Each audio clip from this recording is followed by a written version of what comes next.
Hi, and welcome to episode 82 of Sustainable Photography.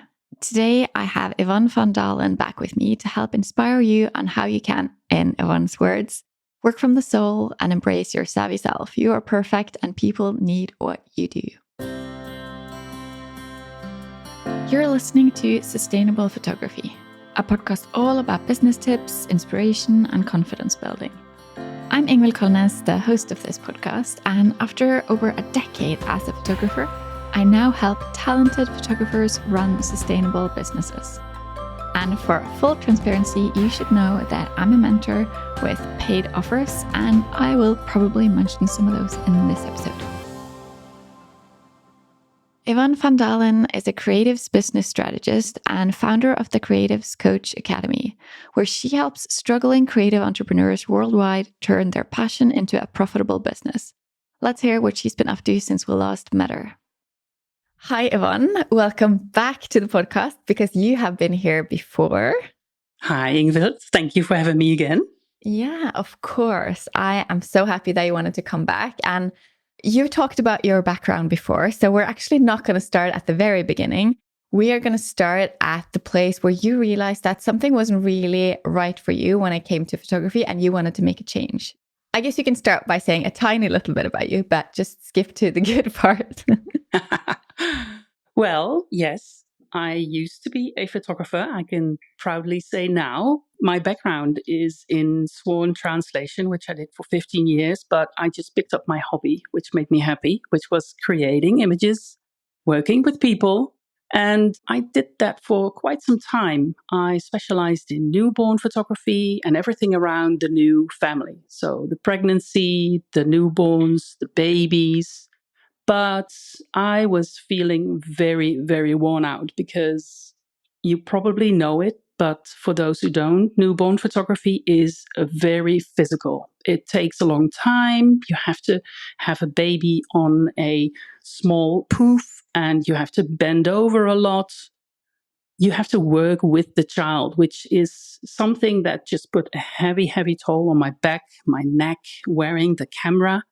Before I switched to the digital stuff with just mirrorless, I was working with those heavy DSLRs, and I spent all my time at the chiropractor, at a therapist to get massages, and I was just fed up. But I kept doing it because new humans are beautiful, and I love working with people. But the back pain started to take over. And after I had done a newborn session, I would normally take 2 to 3 days to recover from it because my hips were hurting, my back was hurting, my shoulder, my neck. And then 1 week when I was in bed again after a horrible newborn session, the people were great, but the session went so rough that I was in bed for 3 days. I started Googling for a center to help me with my chronic back pain. And that's when I found the back house, as it's called, the rughuis in Dutch. And that started me on a journey of a 1-year rehabilitation program to get out of those chronic pains and all the symptoms that come with it. And one of the first sessions that I did with one of all the therapists that I had was, what do you really want? And I was just blown by that question. The first thing I said, paint. And I thought, is this me? Did I say this? Did this come out of me? Because I used to paint all the time when I was younger. That was my medium, just creating, being with the materials, having the brushes, the colors, showing what came out of me as an artist. So, yeah, while I did the rehabilitation program for my back pain, I had closed down the studio, which was a very daunting decision, but it just had to be done because I had to get back into shape, get out of pain. And so while I still did my coaching, I work with photographers and creative entrepreneurs. I had free time up to work on my health, work on everything that needed to change, but also had time to change into what would that look like being a painter, an artist? And it just all came from there. It's been a year and a half now since I started doing the rehabilitation program. No more back pain. I've closed down everything related to newborns and all the photography that I used to do. I sold all my props, which was, there's no way back now. You have to be no photographer for newborns, but you're going to do this.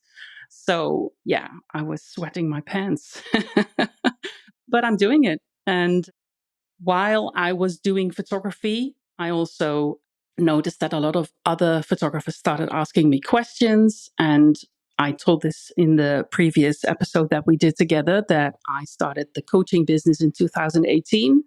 But now switching from the newborn photography to being a paid artist is also, that's something that people want to know, people that I coach, because there are a lot of people who really have that creativity. They are only the photographer, but they would like to do more with it.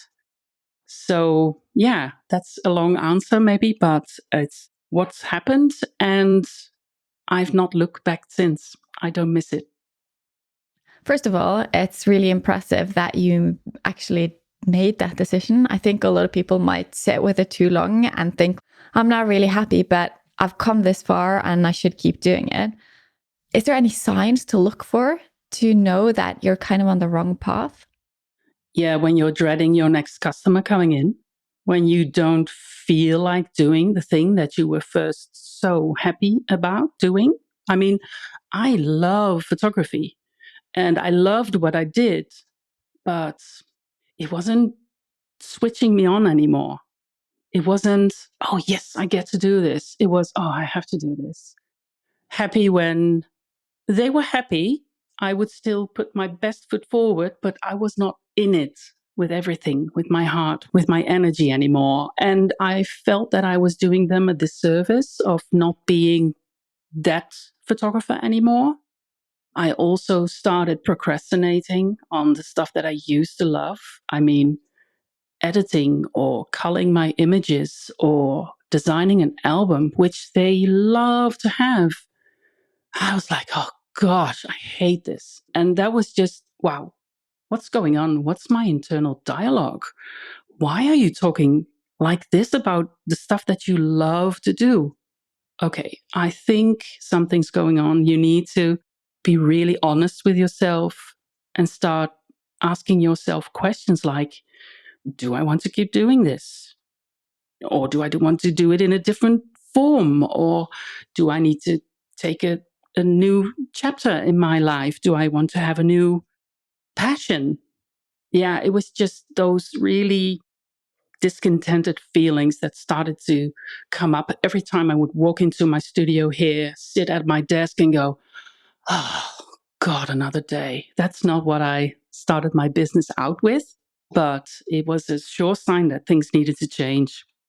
It sounds very recognizable for me as well, going through that, starting to really dislike what you used to love. And it is important to make a change then, because I think if you don't, you could be getting some serious health problems down the line.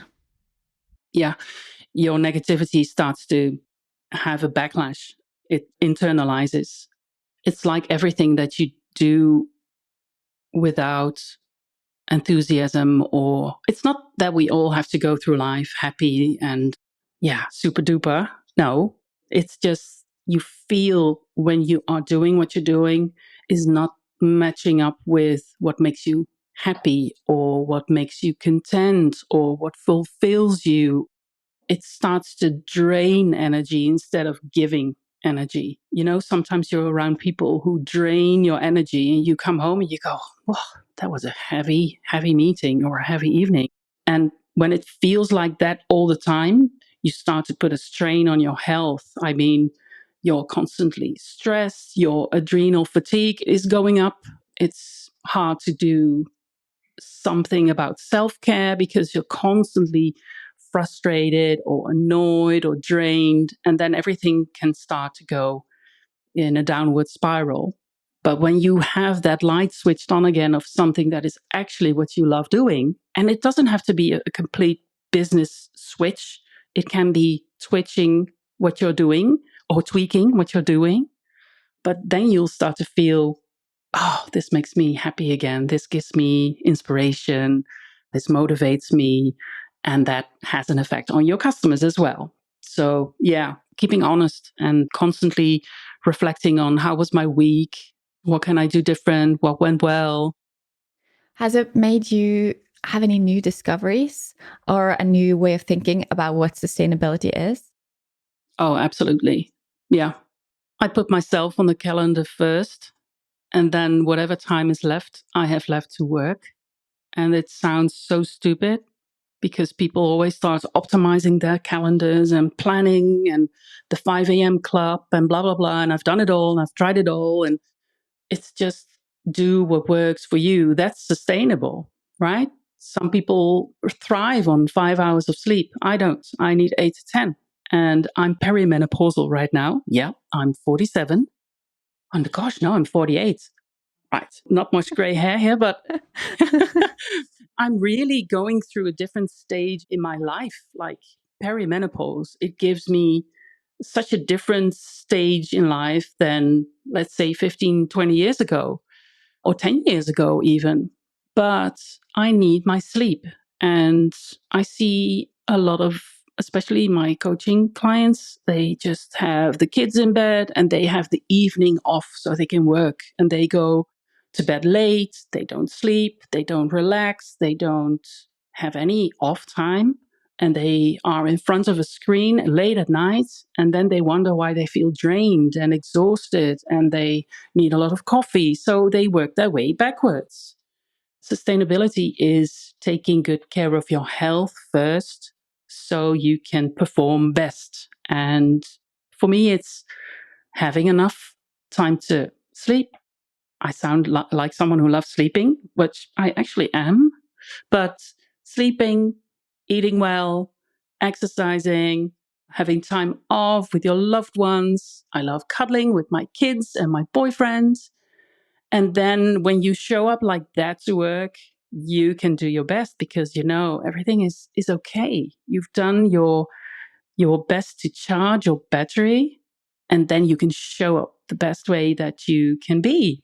And sustainable is also having systems in place so you don't have to repeat things over and over again, that you can just automate, ask for help. So build a team. You can have a VA or an intern who does the basic stuff for you. And just niching for yourself, niching your focus on what needs to be done and just drop everything else because there's so much noise. I use apps that help me focus, that block websites. When I'm working, I'm working. And when I'm off, I'm off. I'm having my free time and my work time. And I don't try to mingle those. That's more sustainable for me. But that's something that I learned along the way by making a lot of mistakes, by working 60 plus hours a week, hardly earning anything. So, sustainable businesses also are those who are charging what they are worth. And yeah, that's what has worked for me. And I think it feels authentic. It feels what I like to do and can do best. And as soon as something pops up, I examine that. Does it feel right? Do I service my clients in the best way? What can I improve? Do I need to skip this? Or do I need to change this? Just being really honest with yourself, that is also sustainable because doing your business in an inauthentic way, you can't do that. It drains you. I'm sure that some of the photographers who are listening are kind of newer in business and they have the mindset of, I need to work a lot and I'm not supposed to make a lot of money. Do you have any advice for them? Is it possible to still put yourself first when you're in the position where you're not even breaking even, you're losing money because you have so many expenses? Yeah, there's so much that you can do. But what do you do when you're in a crisis? Like in a plane, you put on your oxygen mask and your life vest on yourself first before you can help others. So if you want to show up and start thriving in that business, thrive yourself first. Love yourself, appreciate yourself, and also try to be aware of how you feel when you're actually working. Are you happy or constantly stressed when you're working because you feel behind, or you feel like you should be doing it this way, or you feel that you should be perfect? A lot of entrepreneurs, especially when they start out, they feel they need to be a certain way, and that stresses them out. And they are uncertain, they feel like an imposter, and that takes away from you showing up as the best person that you can be for your clients. So it's not about working more and more and more and working without feeling rested or without charging anything. It's a total package. But what I would start with is stepping back and looking, how much time do I actually have? We all have the same amount of hours in a week. How do I spend my time? If you're constantly working and you don't have time to rest or digest what's going on, okay, then you need to raise your prices. You need to, because otherwise you'll be suffocating within probably 6 months or 3 months or a year. You'll burn yourself out. So raising your prices and asking yourself, what would it look like to actually thrive in the business, but also in your life? And stop doing what everyone else is doing. Take a step back and see who you really are. What makes you different from everyone else? Why would people pay you for that? Market that and show your face, raise your prices, and stand by them. And I've had a photographer here in the studio for a workshop who did 26 sessions a week. Yeah, I can see your eyebrows raising, but she was exhausted. She was very young. She didn't have children yet. She now is a mother, but 26 sessions times 50 euros a week. She was just working herself into the ground. So I said, how are your clients? Oh, they are awful. They are nagging about an extra image that I want to sell them for 2.5 euros. I said, what? One image? 250? Not 250, but 2.50 euros. Yeah, she says, they just don't get it. It's just awful. Okay, raise your rates. If you do, instead of 50, you do 100, how many clients would you have to process in 1 week? 26? No, 13. And she said, wow, that would be amazing. So she felt overwhelmed, and she was just starting out, and she was buying all the things that she needed to have in order to be the good photographer or the perfect one. I said, no, just slow down and really take a look at what you're doing. I mean, 100 per client is nothing, but if you double your rates, you will get rid of those who nag you about an extra image for 250. You will have 50% of your time left over to either relax. And she was like, relaxing, what is that? And you will have 50% time, more time to either improve your marketing or improve your portfolio. And if you feel confident with that, you can go to 200. And then you will not need 13, but 6 clients. And she got it. I just saw the light coming on. So if you're feeling overwhelmed, I think stop pedaling, stop running around, and just slow down and see what you're actually doing. See how much time you have and how much time you need to live. And then you will see how much time you have to work. And that can be 40 hours a week. You don't have to have the laptop lifestyle from the beginning. It's like a fairy tale that you see on Instagram. It is possible, but I started out doing everything that I could at very low rates and feeling overwhelmed. And it only changed when I had a burnout. I survived a depression, then I had a burnout with 2 young children, and something had to change. So I speak from experience. I know what it's like to feel overwhelmed and constantly behind on what you should be doing or want to be doing. And no one has become better from burning themselves out. No one. So be kind to yourself. Now you have kind of a newfound passion in your business. You're doing something that you thought you wouldn't. Why do you think it matters to do the thing that you're passionate about, the thing that you really want? And do you have to do it for your business for it to count? Do you have any thoughts about that? You mean changing what you do to make money. Mm-hmm. I read a piece on art by Kapil Gupta. I don't know if you know Kapil Gupta. He is a very, very wise coach. And I don't know it literally, but he said that art can just exist. It doesn't need to be shown.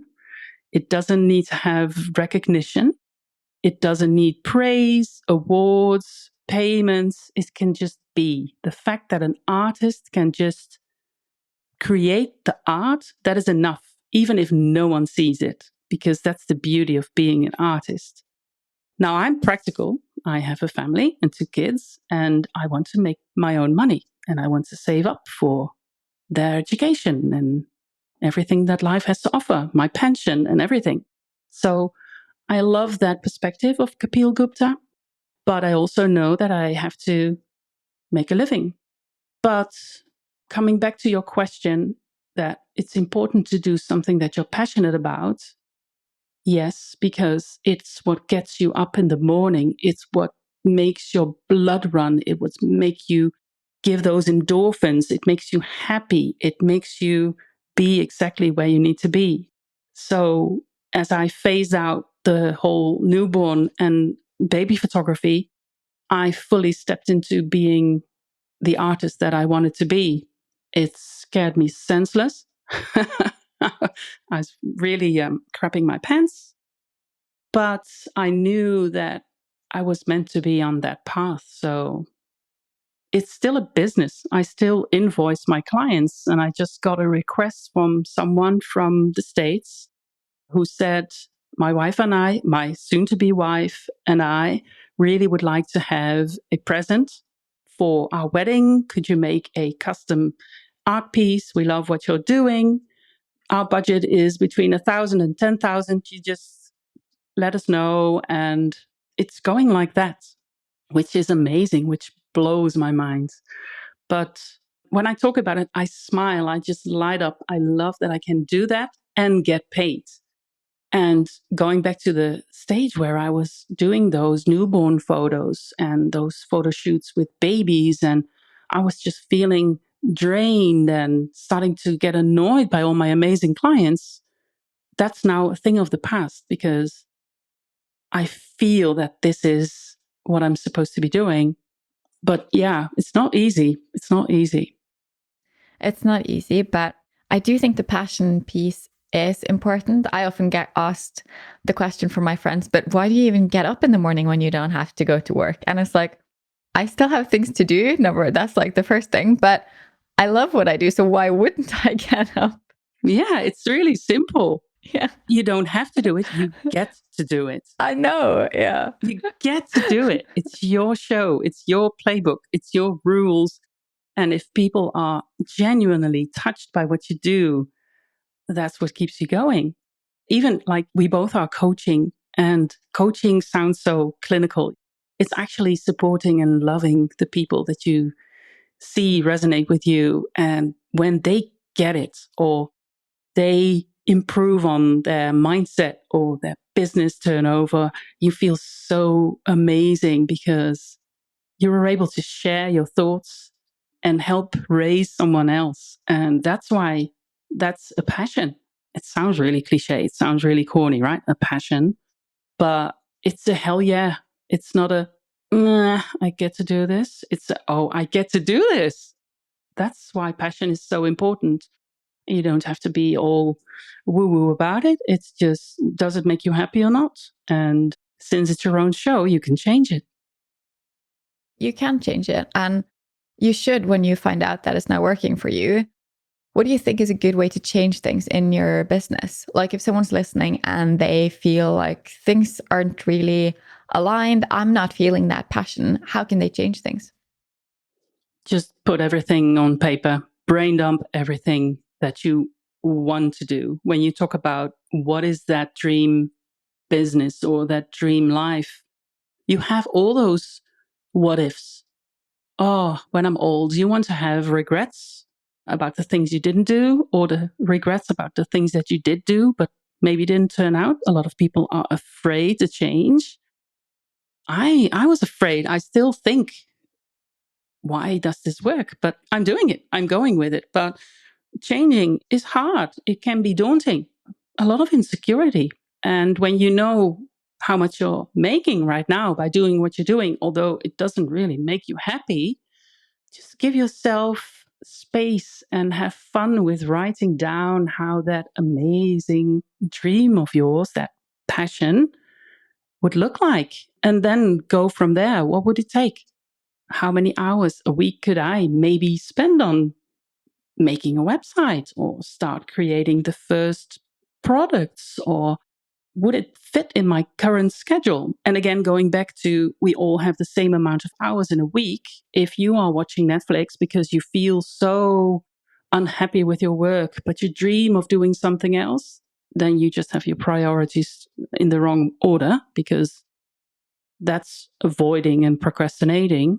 And I also watch Netflix, but it's when I'm done with my work and I have a plan and then I have my time off. Yeah, then I can relax. But some people who dream about it, keep dreaming about it, they don't turn that into action. So if you just switch the TV off 2 nights a week, you can maybe start writing or drawing or painting or illustrating or building, or I don't know what's your passion, but it's probably always something that has to do with the work that you're doing, especially since this is a podcast centered around photographers. Being creative is like a prolongation of having that camera and creating images. You're already creating, but it can take on a different shape. So when I started my rehabilitation program and I answered that question, what do you want to do? What do you really want to do? And I answered that, I want to paint. Okay. I just sat down and wrote everything down. What would that take? What would that look like? Who would be my clients? Just like I did the whole dream client avatar for my photography business, especially in the niche of the newborns, I started to do it the same way for that dream client in that future business of being an artist and, yeah, actually making money with my work. So just have fun with it and dream big and just write it all down and see if you can make the time for it. Because if you really want it, you will make the time for it.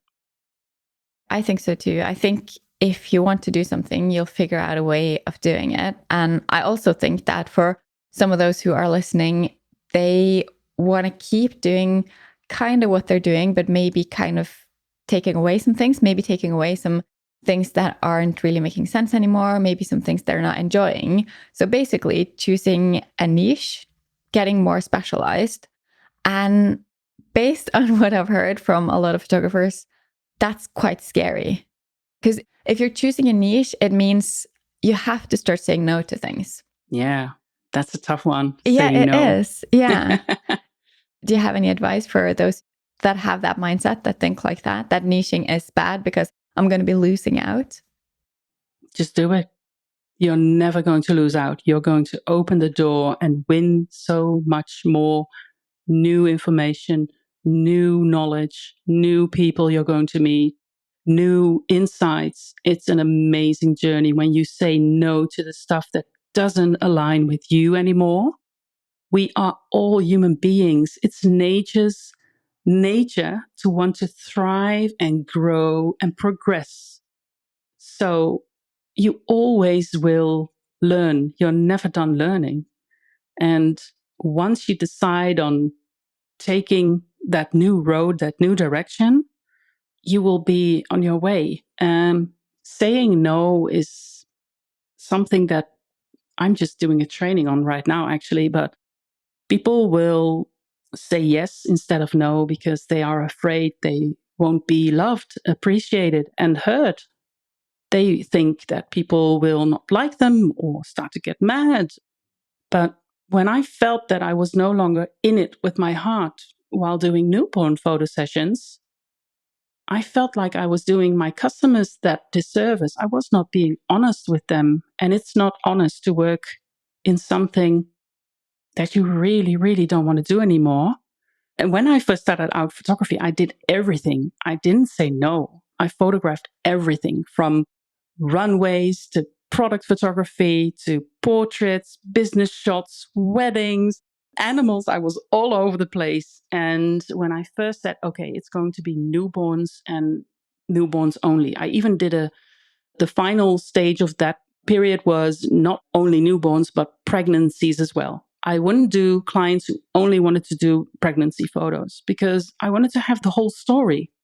You know, when someone is pregnant and they come in and then you see their baby or babies, that's the whole story. And by doing only newborn or only pregnancy, that felt like I was just recording half of a story. So that felt scared. But every time I did it, I knew that I made the right decision because people would give me feedback. Like when I first started doing product sales with an ordering appointment after a photo session, I just tested it out with people who are still my favorite clients. They come back next week for the photography of their second child, which is turning 5, and they have so many children. But I tested it out with them. And I did an ordering appointment with them, and they bought everything that I told them about. So that was bullseye. But they gave me feedback and said that they never knew anyone else who offered products with a photo session. So they were so happy that I was moving in that direction, and they got it. And when you niche down the right way, people will get it because you are behind every decision that you make. And you can still make that change even though you feel so scared and nervous and sweaty. But you will see there is a certain way of comfort in that discomfort. That is growth. I hope you're enjoying this episode. Come on over to Instagram. You'll find me at Ingvild Kolnes and say hi. And let me know what you want the next episode to be all about. I'm sure that one of the things that's stopping someone from choosing a niche is it means turning down some things. It means that they should stop talking about weddings if all they want to do is newborn. It means that they don't share all the cool pictures they take anymore on Instagram, but just choosing out a select few. And to some, that's the scary part. And to others, it's the feeling or fear of now I'm going to be making less money than what I already do. Yeah. What do you think about that? Well, every time that I niche down, I started making more money. So that's something I can say that is not true. That is an unfounded fear. If you show everything on your website, you get everyone as your clients. And that comes with a certain clientele that doesn't really get what you're doing. So they don't really respect what you're doing. So they aren't really investing money in you. And if you have the guts to stand for what you believe in, so choosing that niche, people will see how incredibly awesome you are and how incredibly passionate you are and how you show up. They will respond immediately with investing more money in you. So I started out with 50 euros, 75 euros for a photo session, just everything I did. It wasn't making any sense. And slowly I started to notice that, I really do like photographing new life babies. And I constantly follow programs and trainings and workshops. And every time I thought, this is an investment. Will I earn this back? And every time I earned it back, and not 10 times, but 40 times, 100 times. So I went from 150 euros per client to 1,500 per client to 4,500 per client. I have now got clients who pay me 10,000 for one project. I niched down more and more and more. But it's always wise to have a buffer. If you want to change into something, make sure you have your finances in order so you have an overview of what you would need to make it 6 months or a year in that new niche. And if it doesn't work, you can always go back. There is never a catastrophe going on or disaster happening. You will have that buffer to live and to explore if it will work for you. And just don't dive into it not thinking or not preparing. have some money set aside or have a passive income stream like I have. I have multiple income streams, so I know there will be money coming in, even if I don't do anything. You can work smart that way. So you have the gift of time and space to actually experiment with what you want to niche down on, and you'll see if you'll love it or not. I've done things that I thought were going to be amazing and I didn't like, and I said no. I ended those and followed what I thought would be the next best move. But always bear in mind that you need to do it wisely. I know people who have built an amazing business along their office job, which took them 40 hours a week, and they built something amazing on weekends. One of my clients was working 2 jobs when I met her, and when I started coaching her, she now runs a full-time photography business. She has 2 children. She enjoys life. She has amazing clients. But at that time, she was like, I'm so scared to just quit my job. And I said, well, let's see what we can do about it. Let's dream big. And she had that buffer, financial buffer. And I don't think she really needed it, except for going on a big holiday or something. But she started charging the right rates, doing what her clients loved, selling products, and it just went off like a rocket ship. So it's good to be afraid. It's a signal. I always embrace fear. I always say thank you. And then I start examining what is really behind that fear. And if you know the answers, you can work your way forward and you don't have to stay stuck. That's what I have experienced. When it comes to making your creativity part of what you do for work, what kind of pitfalls do you imagine there being? Or not even imagine, what have you experienced? What mistakes can people easily make? No systems, no sales, no visibility. Those 3 things. You need systems because otherwise you're just doing random stuff. You need to sell your work because what I tend to see is, oh, I'm a creative. I'm really introvert. I hide behind my camera or I hide behind my computer. I never pick up my phone. Oh no, I'm just not a salesperson, you know? How are you going to make a living out of it then? Because if you don't, and it's something you're really good at and you really love doing, then it's just an expensive hobby. As soon as you start to contribute something to your client, like add value to your clients, and you make money with it, then you have a business. If those 2 elements are missing, you have an expensive hobby. So systems and sales and showing yourself. Like I said, introverts, creatives, they love hiding themselves. They love spending hours on one image, over editing, or having 50,000 layers, or, we've all been there. If you start telling people online what you are doing, then they will notice you. And you can't open up shop and start on Monday, 9 o'clock, and just wait for people to come in. And that's the 3 main issues that I see when people are in the creative business. Because when you have a dentist or someone who builds a house, they will charge you and you pay them. But what is the worth of art? What is the worth of creativity? That's also something very difficult. You have to put a price on your time and your talent. And that's very subjective. Building a house costs the hours and the materials. That's very concrete. But being an artist, it's very, very hard to say, I'm worth this much. So when I started out, I was happy with 25 euros an hour.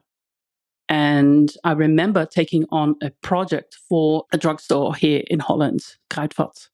And they were looking for a photographer to shoot 3 of their magazines that come out every week with all the discounts and all the offers that they have. So I put in an offer for 100 euros per hour for 3 days. And I thought, oh my gosh, I'm getting rich. You see me? And then when I was doing the job and I was talking to the project manager, I asked him over lunch, why did you pick me? And he said, you were the cheapest one. Oh, I beg your pardon? And he said, yeah, all the others were 300 euros per hour and more.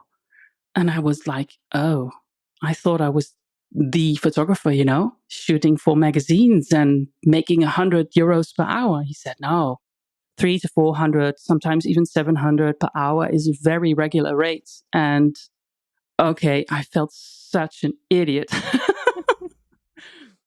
So yeah, a lot of lessons. That's why I love coaching, because I've made so many mistakes. I don't think I've made them all, but I've made a lot. And I can speak from experience that you need to stop undervaluing yourself, really loving yourself and respecting yourself when you want to work for yourself in the creative industry. Whether you're a photographer or someone else, really put value to your work. Because I had a client come in one day and he wanted to order a big canvas, but he worked at the factory where they were producing those canvas rolls. And he said, that's such a ripoff, because it's only €3 per meter and you're charging €599 for this 80 by 80 or 60 by 90 centimeters canvas.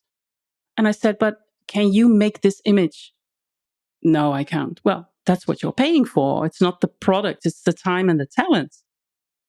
And then he was like, okay, we'll take it. Yeah. All those stories. And just don't be afraid to make mistakes. Yeah.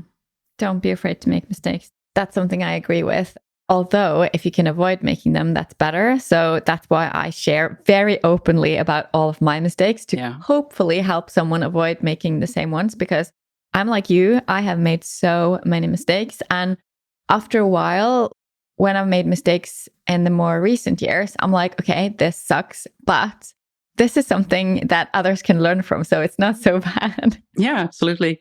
Just smile. We're not perfect. We're human beings. So a lot of people feel like there's a certain way that they need to run their business. This is how a business is supposed to be.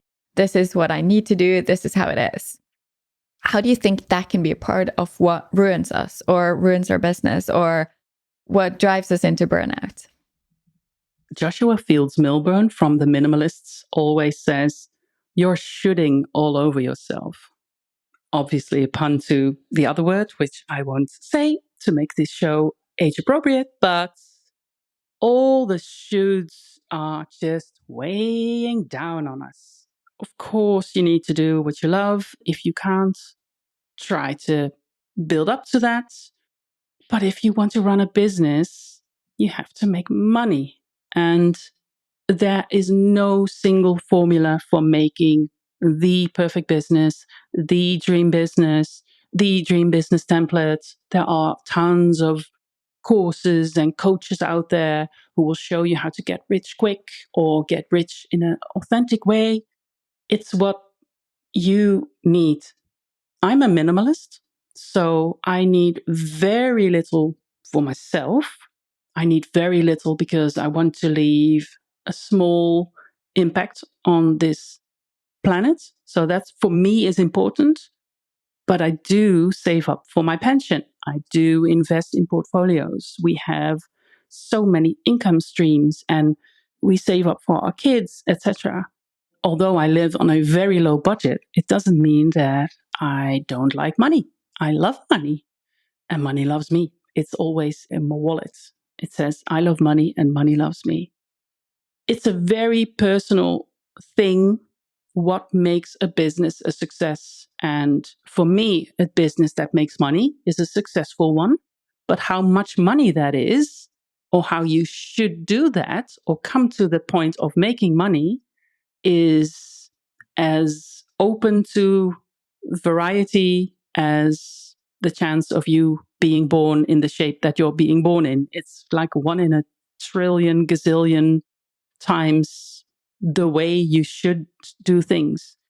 Do things that resonate with you. Do things that make you energized.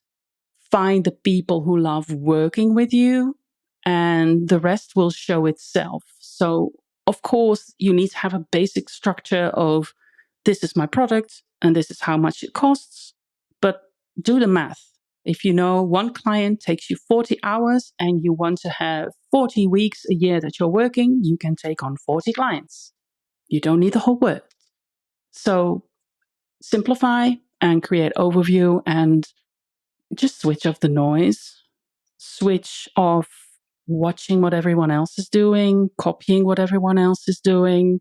This photographer posts 20 reels a week on Instagram. I should be doing that too. Well, I'm still zoning in on my clients and I haven't posted on Instagram in over a year or something. You can run a business without a website.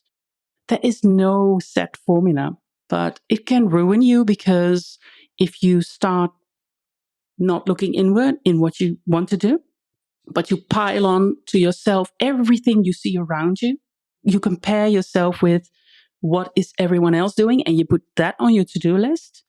If it doesn't resonate with what you actually want to do, or it doesn't really bring you closer to being in your zone, you will always burn yourself out. So I like to work with ta-da lists, like, ta-da, I've done this today or this week, and I celebrate that instead of wanting to be on the to-do list all the time and checking things off, because a to-do list is just a mental load. It's a list because you put things on it. And to do is always, oh gosh, I need to do this. Make it a today list. What can I do today? And celebrate on your to-do list what you've achieved, because every small win takes you closer to where you want to be, hopefully. And try to be in the moment more. That's what happened with me when I started to do all the shoulds. I was out of the moment. And looking back, to be honest, I felt really low in energy and really exhausted and anxious when I was working on stuff that I did not really want to do, or make exceptions for clients. If you really don't want to make an exception and you still do it, you start feeling so much resentment and negativity, and you'll see that the project will not end up the best way possible because so much other things just come in. But shooting is a very, very dangerous hobby. So, yeah, just be with yourself. Everything you know and can do is already in you. You are perfect in an empty room. So, if you could give one piece of advice to someone who wanted to work towards having a business that they feel more passionate about, what would that be? Honesty. Always be honest. Like you said, you share your mistakes so your coaching clients know you're honest. If you're honest, if you're just being yourself, people will love you for that. Because there's a lot of imposter syndrome going on. Am I good enough? Who am I to say that I'm a wedding photographer? Or who am I to say that I'm a XYZ? You started it because you felt that voice inside you saying, oh my gosh, it would be great if I had a business like this, or if I could help people like that, or if I could sport, etc. And if you stay true to that voice, that message, you can never go wrong. You don't have to be a people pleaser. You don't have to be everything for everyone. And there is always enough clients for you to run your business. Like I said, when you do the math, you maybe just need 50 or 100 clients a year. You'll get there. There's billions of us. So be yourself, be honest, be open, and the rest will work itself out. It will show itself to you.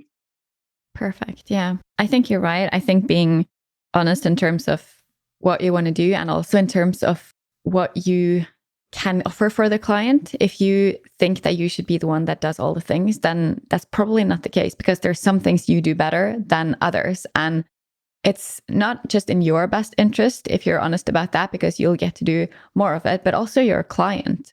If you do what you're best at, then your client will be more happy, which again makes you more happy. So it kind of goes in all directions. Yeah, you create that symbiosis of really getting in each other's space, understanding each other, vibing off of each other. And that's chemistry. And that's something that you can't put on a should or to-do list. And it's all so organic as well. if you show, I don't know, Serena Williams, the 12 steps to become the world best tennis player, she wouldn't even know how to do it because it's all going so organically. It happens because, yes, she trained hard, but she was in the right place and she connected with the right people, but she kept playing. And you can't have a formula for success or happiness. We all have only now. So if you do now what makes you happy or what you can actually vouch for, that's the most honest thing you can do as a human being, I think, not just as a business owner. And if you think, oh, I wasted so much by making these mistakes, then you're living in the past. If you're worried about all the things that need to happen when you're living in the future, what can you do? You have this moment right now, and you get to be here. You're a unique human being. There's a reason why you're here. So embrace that. I'm getting really woo. That's okay. So what about when it comes to sustainability? Do you have any specific tips that you want to recommend to build a sustainable business as well? Or is it the same? Sustainable in a way that you can sustain it as a human being. I think we've covered a lot already, but sustainable is what you can keep doing no matter what happens. You're in your zone, you're in your niche. Sustainable, certainly, I can say what it's not. It's not undercharging. It's not being everyone's photographer. It's not hiding yourself. It's not working without a plan. You need a plan. I'm surrounded here in my office by my whiteboards and my schedules. I have an annual plan, and I don't just have goals like do this, reach that, but I also have feel goals, how I want to be in my business. If I don't use those, then I've noticed that my business tends to get unsustainable. So if I do too much, which I can get crazy about, I suffer from the shiny object syndrome. I'm the creative in persona. I can get crazy focused on something. It's like when people say you're in the zone, that like when you're doing something and you're getting it, you're having fun and you notice that, okay, I'm turning away all those pause moments that I have from my Stretchly app, like stand up, get coffee, stretch, no time to skip. I have to work. And when I'm honest, those moments are very tricky because you tend to overwork, you overdo, you overthink, you spend too much time in working instead of being. So when you're really into something, it can be unsustainable when you tend to forget to eat on time or to shut down the computer and go out for a walk, stuff like that. I think we all recognize that you can just one more hour and then this is done and something else comes up. And so sustainability for me is really linked to being focused and knowing what to do when. So that's what I said when I have a plan. And I also have a daily thing that I do, like today is for PR and engaging. Wednesday is for my own education and stuff that I want to work on. Tuesdays, I do the coaching, and Monday, I do the content creation and the trainings, recordings, everything. I have my set days for everything, but I can get really, really excited about one thing and spend 3 weeks on it and forget everything else. And that's not sustainable either. You recognize that, right? It's better to do something every day to move forward on all the areas of your business, because you wear so many hats as a business owner, especially when you're alone. It's like the branding, the marketing, the sales, the photographing, the bookkeeping, the PR, everything. So just make sure you have a structure for yourself that works and it will keep you sustainable. But when I start to make my planning every week, I write down in pink what I do in my free time first and all the hours left, which are still a lot of hours, but everything else is structured into blocks of deep work, one thing at a time, one step at a time. And that keeps me from being overwhelmed and anxious and actually having fun. So being in a business can be so much fun. It doesn't have to be overwhelming or stress the whole time. And I think for me, the biggest change in that, switching from being a photographer to being an artist / business coach, is that I'm having so much fun. Stress is when I forget to go to the dentist on time, for example, but I've eliminated so much noise and I don't want to be everywhere for everyone. I know what I'm doing is enough and I have a lot of peace in that. Yeah, I agree. And I also have the same experience of planning out my day and how that's helped me, or not the day necessarily, but having set days for different things so that on Wednesday I do this and on Thursday I do that. And that's helped so much, because if not, it's so easy to think like, this is what I have to do. And then you do that, or want to do, and then you do that. And it's often the things that are for clients, like client work always comes ahead. Like you'll always prioritize that and you won't have any time left over for the parts that you need to build your business. But when I've set my schedule in a way where it's like, okay, so this day's for that, this day's for that, that's helped, because I know that if I'm feeling like, oh, I really need to update my website, I don't have to just do it. I know that, oh, on this day, that's when I can do it. And I can just add to my list that on that day, that's when I do it. And it's freeing up not just time, and it's not just letting me or making me get things done, but it's freeing up so much mental space. Oh gosh, space that I used to worry about. Now it's like, okay, I can just do it on that day. Not to worry, it's getting done. And it's made me a lot more productive. It's made me a lot less stressed. So that's something I really recommend, just planning out and having specific days for specific tasks. Yeah, absolutely. You don't have to lie awake in bed at night thinking, when am I going to? You know it. I start with the year. I have a general outline, what I do in which month. Then I take that down to what do I do that week? And then in that week, okay, what steps do I need to tick off those 3 tasks? And they're done. Okay, next week, let's move forward. But constantly thinking about, oh, I should be and again, another should. I should be doing this. Oh, you can drive yourself crazy. But I think I call it comparisitis, constantly looking at how other people are doing. You can only feel inadequate and not enough by constantly looking outward instead of staying true to yourself and looking inward. You know you've got this because you started this business. You've got that vision and you're the only you. You're unique. So don't worry. Things will happen. You're in exactly the right place. But yeah, planning, not just dreaming. Dreaming is nice and very important, but put things to paper. Paper is patient. Yeah. I really enjoy speaking with you, Yvonne. You always have such a nice perspective on things, and you always think that it's possible for people, and it's just really inspiring and nice. And I'm sure that whoever's listening would like to hear more from you. So where can they go? Thank you, first of all. I love being here. Well, I have a community, a Creatives Coach community. They just go to creativescoach.community.